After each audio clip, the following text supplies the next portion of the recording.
Ah, there, hello, Nina. Nina, and Hay. 18-month-old Davenda and his baby brother Avinda were the sons of successful businessman Neil Chohan. With a loving marriage to his wife Nancy, Neil had everything a man could want. But in February 2003, just 2 days after this film was shot, all 5 members of this happy family simply disappeared. Vanished without a trace. The generations of one Fab Jones are now at the center of a major police on flow. Would anybody want to simply walk away? And Nina told me. Behind this is the story of a man who made an entire family disappear. Detectives later found ever, and so the Macker Bridge and remember. The story of an extraordinary deception by a ruthless criminal who wanted to get rich at any cost. Had absolutely no moral conscience whatsoever. A man who almost succeeded in outwitting the police by committing a crime so unique and horrific no one dared to believe it had taken place. Prosecution had described the crimes as beyond belief. In 2003, businessman Neil Chohan was the owner of a successful fruit importation firm based at Heathrow called Seba Freight. With a wife and 2 children, Chohan was known to his staff as a contented family man and an easygoing boss. Neil's way of running the company was a relaxed, sort of like happy-go-lucky attitude. We were mucked in whenever it was busy. Here, get pizzas, get drinks. They want a sort of one big, happy family. But owning a freight company had made Neil Chohan a target. In January 2003, a recently released convict arrived at Seba Freight looking for work. His name was Kenneth Reagan. "You must be Kep, that's me. You're Mr. Chohan, right?" Neil Chohan had spent time in prison for tax evasion and was sympathetic to the ex-con who said he wanted to go straight. It was a very fair person. He'd always give people not a second chance, but a 10th chance. He'd been in prison himself, and obviously he'd had a second chance, so why shouldn't anybody else? Ken came on as a year driver, not frightened again in his hands. Dirty and as a worker. I thought he was. Good. But Kenneth Reagan was no ordinary delivery driver. 5 years earlier, Reagan had been a successful drug smuggler known to his friends as Captain Cash. In the late 90s, Ken Reagan was a career criminal. Reagan set up freight companies in around the Heathrow area, and he'd use those as a front to bring drugs into the country. He knew most of the major criminals in London and criminal families, and he was very much living the high life. It was in a fashionable London bar that Reagan first met celebrity agent and socialite Belinda Bruin. He was a bit rough. I think it's not well educated, quite charming, dressed well, nice watch, spent a lot of money. He was kind of like a rich white boy. Reagan's nickname was Captain Cash. He always had a lot of money.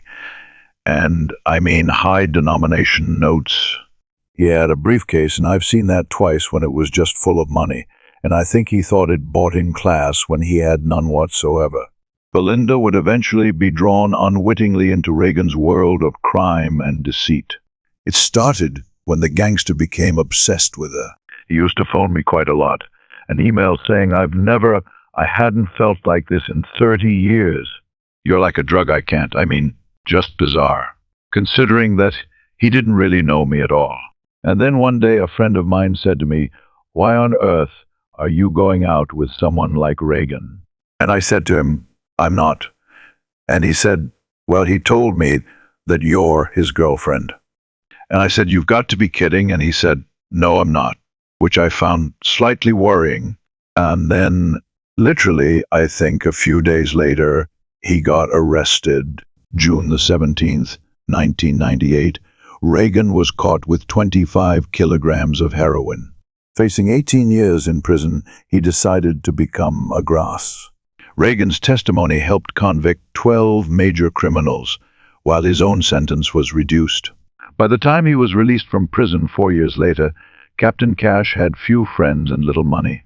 When Reagan was released from his prison sentence, very much gone back to having nothing. All his assets have been stripped from him. It's part of the confiscation all, and here he was back living in one bedroom of a very small bungalow with his father.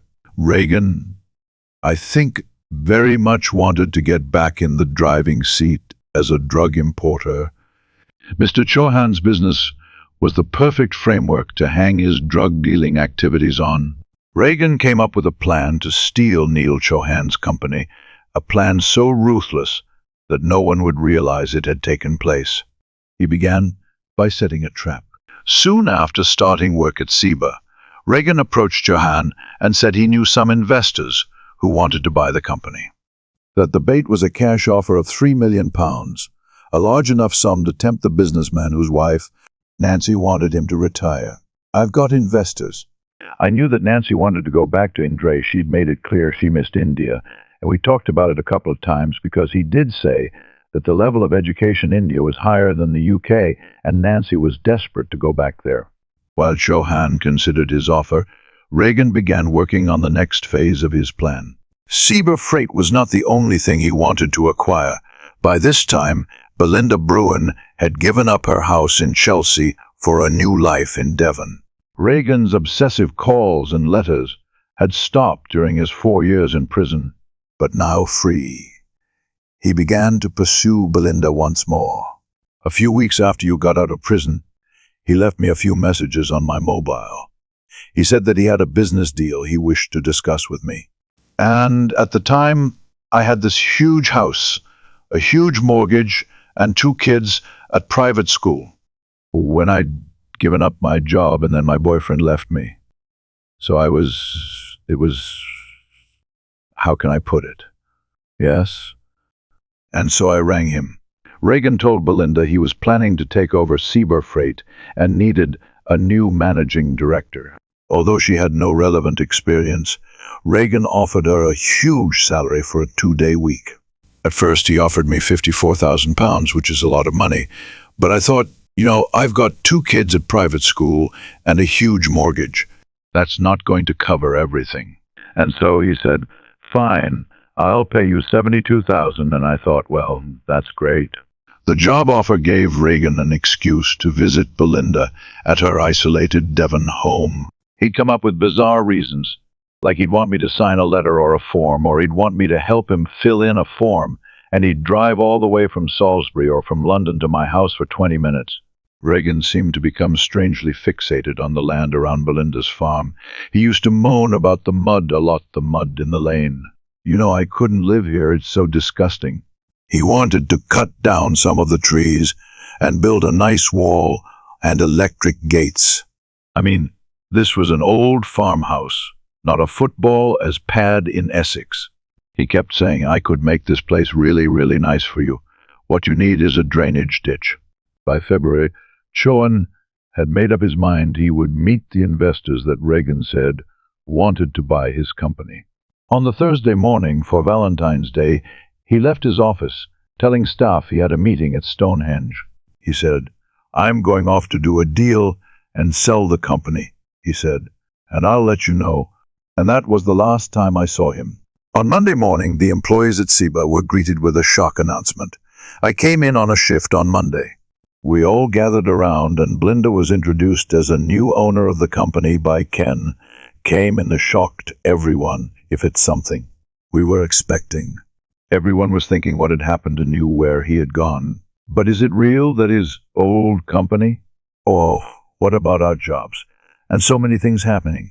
At the same time, Reagan produced a letter which explained that Chohan had sold the company and was retiring abroad with Nancy due to ill health. It bore the signature of Neil Chain. Well, because of it being a busy company, you couldn't sort of sit down and start winging about it or do anything about it. You just had to get on with the work. Because it was a busy company, you would have to get on with the work and get the work done.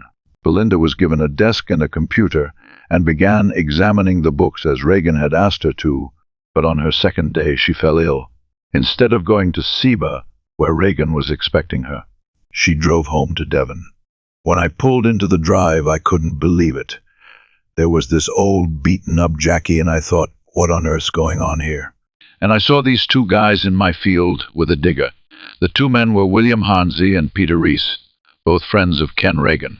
I went absolutely mad, and I swore a lot, And I said, what on earth did they think they were doing? And he said, well, we're building you a drainage ditch, and there's this bloody great big ditch in the middle of my field, running along the side of the hedge. I just couldn't believe it. Reagan arrived. I said, it's not the fact that I might not need a drainage ditch. It was my land. You never asked my permission. You just don't go digging up people's land. He said, well, I thought you would appreciate it. I mean, it just looked like a carp, I just hated it. But I was going to have it taken up, and they said wait till the summer. But as it happened, the Metropolitan Police dug it up for me. In 2003, convicted drug smuggler Kenneth Reagan was on the verge of regaining his former millionaire's lifestyle. Neil Chohan, the previous owner of Cyber Freight, had disappeared. Now Reagan was in control of his bonded warehouse, an ideal front for importing drugs. For 5 years, Reagan had been obsessed by socialized Belinda Bruin from a farm, but now she was on his payroll. It seemed as if Reagan's dreams had all come true, but the secret behind his success was about to be exposed. 12,000 miles away, Oncoverma was working as a journalist in New Zealand. His sister Nancy was raising a family in England with her husband, Neil Chohan, and Onkar was planning to visit the family for the very first time. I was very excited because I was going to see Nancy after 9 years, and it was like our family reunion. After a long time, Onkar used to speak to his sister and mother almost every day, but on the 15th of February, the phone call simply stopped, and I was trying to get all of Nancy. I was trying to get a lot, Mom, and ill. Nobody was here, so I thought something's not right. Concerned for his family's safety, Oka contacted the Metropolitan Police. A routine missing persons inquiry established that the family home was empty, but neighbors and colleagues seemed to think the Chohans had all gone to India. You have to remember that if people wish to leave a country and relocate to somewhere else, and then it's their right to do so. In this particular inquiry, the friends and family in the UK were very much of a belief that Mr. Chohan had decided to do that. Onkar decided that if the police couldn't find his family, he would fly to Britain to investigate the disappearances himself, alone in a country he'd never been to before. Onsa went to the family home in Hounslow and was shocked by what he discovered. As I entered the house, I could the kids twice on the floor, the baby feed bottoms, all the baby feed, and the clothes. They were still in the house. They afraid that there was a forward inside. Onkar became even more suspicious when he discovered his mother's most treasured possession. My mom's prayer book was there inside the house. That was something staying, because my mom used to carry it with her all the time. One thing I couldn't figure out, that whore would a family disappear. We're talking about 3 adults and 2 kids, 2 babies, and how can they just disappear without telling me? With compelling evidence that his family had left the house against their will, Uncle went to the police and convinced them to launch a full investigation. DCI Andy Rowell began his inquiry by interviewing the last person who was known to have seen Chohan. On the day he disappeared, Kenneth Reagan. Mr. Reagan told us that Mr. Chohan was trying to sell his business, and he was very much trying to steer it down. The lines of that Mr. Chohan was an unsavory businessman who had got himself into deep water financially, and that had no other choice really but to disappear. But detectives were unconvinced by Reagan's story. Using new forensic technology, they were able to track the movements of both Reagan and Chohan's mobile phones on the day of the disappearance. Initially, we could see Mr. Chohan's telephone was in the Hanlow area. We then tracked the phone down to the Stonehenge area. Now, of course, Mr. Reagan lived not far from Stonehenge, in a village called Wilton in Salisbury. What we could see is that Reagan's telephone met up with Mr. Chohan's telephone, and then the 2 telephones traveled from that meeting point further down into the West Country, towards Exeter. The only lead the detectives had in Devon was that it was home to the new managing director of SEBA, Belinda Bruin. They decided to pay her a visit. When Reagan found out that the police were coming to my house, he was furious, and he said to me, you mustn't allow the police to come to your house. They'll just cause you aggravation. Once they get a foot in your house, you mustn't let them come to your house. I want you to phone them back and go and meet them somewhere else. And I thought, well, why would I want to do that? Later that day, D.C. High, Andy Rowell received a phone call from Reagan's associate about Neil Chohan. William Halsey claimed he'd recently spoken to Neil Chohan and that the missing businessman was still in the UK. I don't know, he's on the run. Mr. Halsey had told me that he was going to meet with Mr. Chohan in Newport in Wales by the passport office to supply him with stolen passports. So what he was saying to us is that he was happy to deliver Mr. Chohan into our hands. And then what happened was that got a phone call from Dr. Rao saying, listen, thank you very much, Belinda, but we won't be coming to see you today. We have other information, and in fact, we probably won't need to come and see you at all. Reagan then rang me up, obviously to check, to make sure that the police had canceled their meeting. And he seemed to know that they had, and I said, yes, they're not coming. He said, yes, I know. They're going to go to Wales and arrest Neil Chohan. So that was the end of her. The meeting with Chohan was due to take place on Easter Monday, but over the weekend, Belinda received an unexpected visit from Reagan, Hansi, and Greece. Reagan said, I'm going to do the lane by your stables, which actually did need graveling, and that would have been a great place for the gravel. So I thought, well, okay. So when a digger arrived, I wasn't. It didn't surprise me because I thought, oh, they're going to come and grade the lane. And it was a Saturday, and I took the kids into town, and I let them get on with it. 2 days later, detectives traveled to the spot where Hornsey said he was planning to meet Chohan. In Newport, where the passport is quite an iconic bronze statue of a pig, and that's where Hornsey said that he would bring Mr. Chohan to notice. On the day in question, he in fact turned up with Mr. Reagan as well, and the pair of them stood there for some moments. They then enacted receiving a phone call and a text, and then made it plainly obvious to their body language that something had gone wrong with the arrangement. And they explained they'd received a phone call from someone saying, we know you've told the police. We're friends of Nils or in Chohan. The deal's off. Police traced the calls, but only to an unregistered phone. They were no closer to finding Neil Chohan, and all they knew for certain was that they had been led on a wild goose chase. I don't think personally he was having a swipe at the police and the subtle joke about pigs. I hope not. Anyway, while Reagan returned to work at SIBA, the police reverted to their original plan and called in Belinda Brewing for questioning. D.I. Raoul said to me, I want to have a full and frank discussion with you. And as I was leaving, Reagan said to me, listen, Belinda, if the police ask you what I was doing on your land, he said, you're to tell. He said, just tell them that I was helping you with your water system. I thought that was very odd. I mean, he'd said he'd look at it, but no work had been done on it, and I just thought it was odd. When I went to meet the police, they said to me, what do you think has happened? And I said, well, I don't really know. I said, I've told you everything that I know. And he said, is there anything else that you think is odd? And I said, well, when I was leaving today, Reagan asked me not. It said that if you were to ask what he was doing on my land, I say that he'd been working on my water system. And they said, well, what was he doing? And I said, he dug a drainage ditch.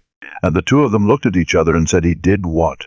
Detectives rushed to Tibetan, convinced that a gruesome discovery awaited them on Belinda's farm. We exhumed the dig site painstaking fingertip forensic examination, using highly trained forensic archaeologists and pathologists. The murder squad spent the next 5 days digging in Belinda's field, but the bodies they had expected to find were nowhere to be seen. In April 2003, been searching for the Chohan family for over 2 months, but they'd been looking in the wrong place. We planned to go out for an evening's canoe in nice quite a day, nice calm sea, pleasantly warm time of year. Yeah, it's an enjoyable evening that we decided to venture out further than what we know we would do. After a short while, I noticed on the floating in the sea, it paid to me 3 floating objects, which at a distance was unusual. No, as we were sort of just canoeing around, looking about, or I hadn't noticed something, but I just totally discarded it. It wasn't until he sort of shouted body at me, I was just like, what? As I which then I realized that he was obviously our body, a large body because it was oversized, somewhat inflated, but the feet were floating out of the water, and the torso, the head, was face downwards in the water. He got me to go in and call up 999. I'll determine to stay with the body, come what may, but I did expect the rescue service would have been there sooner rather than later. It mightn't have been in the water canoe in the dark for mainly 3 hours. He does get a bit unnerving. You can't ignore a body. Since you find a body stays there, as I think I can still see the body flattering. The body was taken to a mortuary in Bournemouth, but it would be almost a week before it was identified as that of missing businessman Neil Chohan. I went to Bournemouth and showed the body. The first time I had a look on Neil's face, I could see that he suffered tragic debt. Here was he suffered a violent debt. He had received a blunt drawn injury to the back of his head. He had had a packing tape wound round his mouth, but the main blow to the head followed by a subsequent suffocation is the likely cause of death for Mr. Chohan. While Neil Chohan's clothes were removed for forensic analysis 100 miles away, police were still searching for evidence that his body had been buried in Belinda Bruin's field. The site of the dig obviously became extremely important, and we recovered some substantial evidence from that dig site, namely hairs from their burnt clothing jewelry, which suggested that there had been, in fact, been a burial site. Those hairs were subsequently identified as Mr. Chohan's. He had been murdered at some stage. He had been placed in the grave down in Devon, that he had been exhumed from that grave at a later date, put into a boat. The boat had gone out into the middle of the Bay Bourne and dumped it into the sea. Until his body was found, we all hoped that he would be back one day, even if he had sold the company or not. He would still be back one day just to visit us or whatever. But when his body was found, you had just lost all hope, and that was it, was the end of him. But then our concerns we knew what happened to Neil, but then our concerns drifted towards Nancy and the kids and the mother. The fact that the dig site was so big, and that if you had wanted just to hide one body, you wouldn't needed to have gone to the extent of digging such a huge site. Coupled with the fact the entire family had gone missing, coupled with the fact there had been a bonfire there, and we had recovered some items of jewelry which we believed to belong to Nancy. And also, there were some small poppers found in the type that one would find on baby grow soups. So we believed that the family had all been put into the ground at that point. From that moment on, the entire investigation changed focus and became a Category A, which is the highest category of murder inquiry. Kenneth Reagan, obviously, from that point on, became prime suspect. At that stage, Reagan's whereabouts were unknown, as were Hauncey's. They were very much on the loose, so to speak. I was a bit overcome by the whole thing, really, and I don't really know what I thought, but it never maybe I just didn't want to think that somebody had been buried in my field. So I tried to make myself busy. And I know just that. My horse had ripped its horse blanket. So I took it off the horse, put it in the car, and I drove up the lane, and lo and behold, I bumped into Reagan and Hauncey, who were in a car. I was really shocked to see them, And Reagan wound the window down, and I said "What are you doing here?" And he said, "We need to have a little chat." And Hornsey then said, "Why didn't you get in the car? We'll go and have a coffee." And I thought, well, I don't want to get in a car with them. So I had the horse blanket next to me, and there was a little cottage just, and I said, "I've got to take this back. I've borrowed this from pointed to I've got to take it back, and they were expecting it back. "I'll be back in 2 minutes," I said. So they said, okay. So I drove off, and I drove round the corner, and I phoned DIRL. And he said, "Whatever you do, don't get in the car with them." So I said, okay. He said, "I'm going to send 2 police officers back." 2 police officers arrived, but Reagan and Hornsey had gone. Reagan and Hornsey had escaped to Europe, leaving Peter Reese behind, but alone and on the run. Reese developed a guilty conscience. I think he was cornered. He didn't know me from Adam. He just came in, sat down, and more or less started pull his heart ached. At the time, Wendy Powles was staying at a boarding house when a new lodger moved in within hours. Reese made a startling confession. I just took him as any new lodger that came there, until he started saying, "Have I seen him on TV?" And I said, "No. Should I have done?" And so I just wondered, he said, because I have been on TV, and I thought, oh, he's not a celebrity or anything. He didn't look that way, and he just said that he was involved with an Asian family that had disappeared.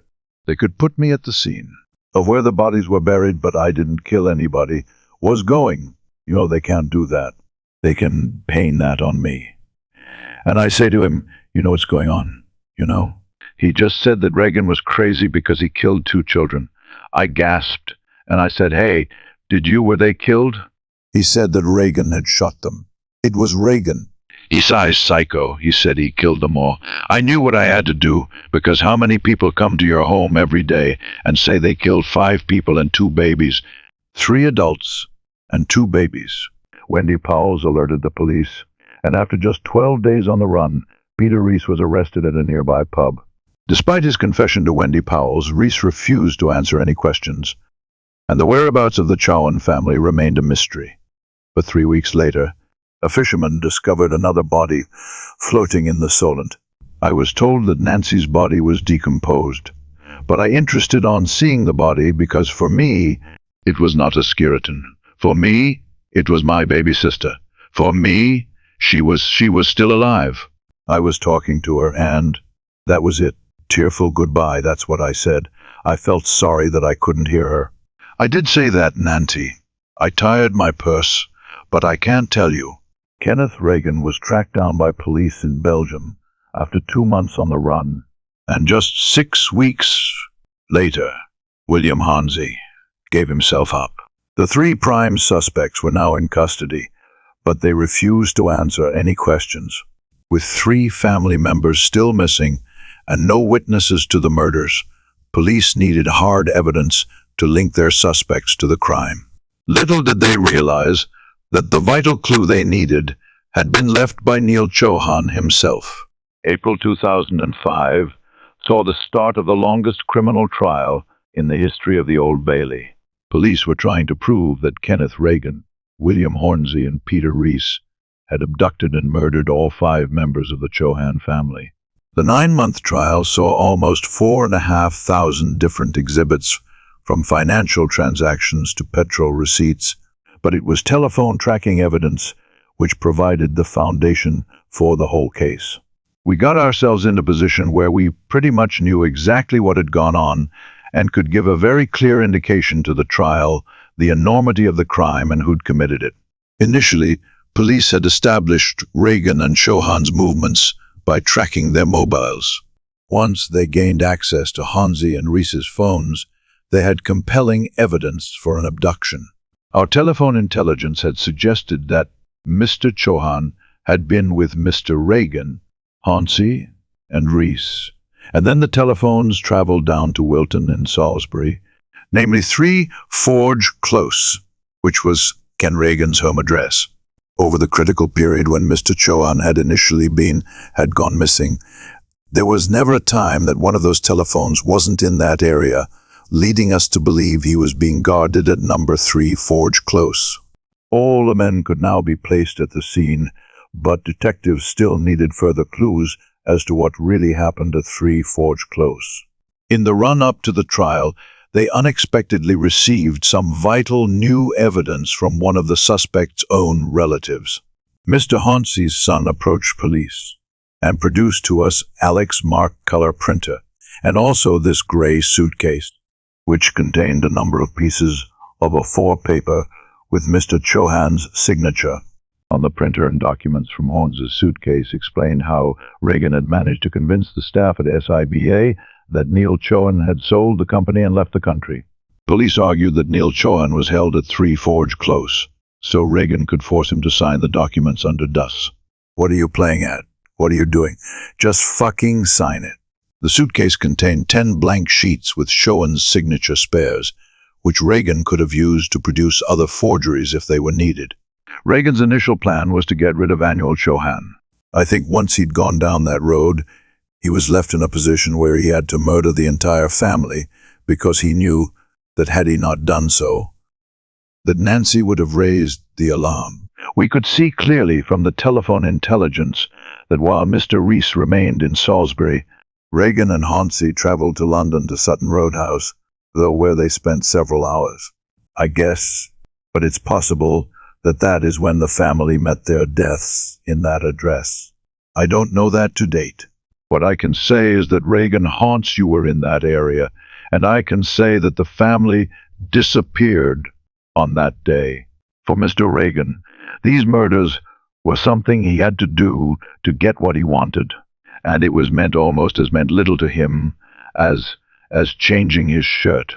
The police were unable to establish precisely where or when the family were murdered, but they were convinced that Neil Chohan had been killed at Reagan's bungalow. The problem was proving it. We carried out a full forensic examination of the premises over many days. There was nothing significantly found there. The reasons for this was that the room had been recently decorated, and certainly the furniture from that room was certainly removed, and Reagan had replaced it immediately with new furniture. The fact that the premises had been redecorated, the carpet had been removed, the sofa had been removed, really was clearly indicative of someone trying to conceal evidence and clean up a crime scene. But despite the suspicious activity of the house, it was not proof that Chohan had been murdered by Reagan. It was only a single extraordinary piece of evidence that will convince the jury beyond reasonable doubt, a clue which had been initially overlooked by the scientists and left in storage for almost 8 months, a clue left by Neil Chohan himself. We have 2 exhibits here. One is the right sock of Mr. Chohan, which was taken from him at the post-mortem down in Dorset's. Most of the clothes were submitted immediately to the Forensic Science Service for examination, but socks. Normally is very little evidential value in socks, but for completeness, we decided to send the remaining items of clothing to the scientists who had requested them. When the scientists unpackaged the sock and examined it, inside was found a folded piece of paper. As you can see, it's in a very delicate state. He has been dried, but it's obviously been in the seawater. I think the way it's been folded so many times has protected it. It's a letter from the Cheltenham and Gloucester Building Society, and it's addressed to Mr. Reagan of number 3 Forge Close, and it's dated the 12th of February 2003, which clearly meant it arrived the day we believe Mr. Chohan was being held captive at Forge. Close up, you. Can only imagine the fear that Mr. Chohan would have been in to secret this in his person, and certainly to put it into his sock. He must have realized that he faced imminent death. Of course, there's overwhelming evidence of the message that Mr. Chohan was trying to descend from beyond the grave as to who had actually murdered him. After a 9-month trial, the jury reached a unanimous verdict. Peter Reese was sentenced to 23 years for the murder of Neil Chohan. Hauncey and Reagan each received 5 consecutive life sentences for murdering the Chohan family. They will never be released from prison. The remains of Charanjit Corp, Neil, Chohan's mother-in-law, were eventually found off the coast of the Isle of Wight But the bodies of the two babies, 18-month-old Dewonder and 8-week-old Ravender, have never been found. I think that the killing of any child is extremely tragic, and I think as a police officer, having investigated such crimes, you can normally see a reason why that happened. Someone snapped, someone was depressed, someone was mentally ill, and there's normally a variety of motivations for a child being murdered. In these circumstances, the motivation was purely self-gain and greed. And for me, I found that particularly horrific. I still have nightmares about all the killers might have killed Nancy, or who was killed first. Was Nancy killed in front of my mom? Or my mom killed in front of Nancy? Or the kid killed in front of mom and Nancy? And it's just very hard. I don't think I'll ever be able to come to terms with it. Uncle returned to New Zealand. He would never meet his sister's children. The only time he saw them all together was on a family video he found in their empty home. When I found Nancy's video was filmed just 2 days before their disappearance, and I could see in the video of the family celebrating life and the kids playing in the house. The eldest son, he took his first steps in the video, and my mom, she was very happy in the video. When I had a look at the video, I was very happy, because I never actually saw Aniland and she living together. It's probably Gardner's very nice. But through that video, I came to know that Nancy was very happy with Aniland. She was very lucky to have a guy like Anil with her. Every time I close my eyes, I can see Nancy smiling, and as if nothing has happened. She's still there, and she's waiting for me to come over. Back. Fat at.